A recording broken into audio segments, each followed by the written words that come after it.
అండి. హాయ్ అండి. ఎలా ఉంది? హాయ్ అండి, బాగున్నారా?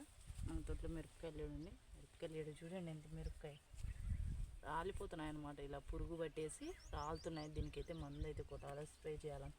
ఈ కింద చూడండి ఎంత బుడ్డ మిరపకాయో.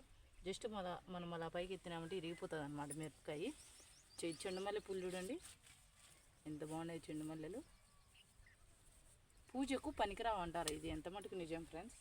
కమెంట్ సెక్షన్లో కమెంట్ చేయండి.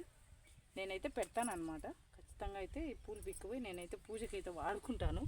కానీ చాలామంది ఈ చెండుమల్లె పూలు బంతి పూలు అంటారు కదా, అవి అనమాట. పెట్టకూడదు అంటారు. అది నిజమో కాదో మనకైతే అంత ఐడియా లేదు. చాలామంది చెప్పినారు పెట్టకూడదు అనేసి. చూడండి చెట్టు నిండా విరిగేసిండే.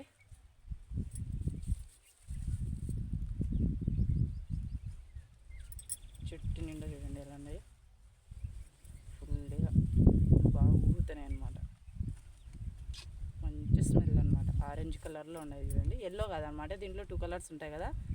రెడ్ కూడా ఉంటాయి, కొంచెం మెరూన్ ఉంటాయి, ఇంకొకటి ఆరెంజ్ ఉంటాయి, ఎల్లో ఉంటాయి. ఇవి అన్నీ ఎల్లో కదనమాట, అన్నీ ఆరెంజ్. ఎంత బాగున్నాయి, మంచి స్మెల్ వస్తుంది అనమాట. పువ్వు ఇలా మనము బాగా ఇచ్చినట్టు పిక్కున్నామంటే బాగుంటాయి అన్నమాట. ఇవి కొన్ని ఇంకా కుసుముండాయి అన్నమాట. ఇవి కొంచెం ఇంకా విరగాలి బాగా. పువ్వు విరిగినట్టు మాత్రం కోసేసుకున్నామంటే పూజకు బాగుంటాయి అన్నమాట.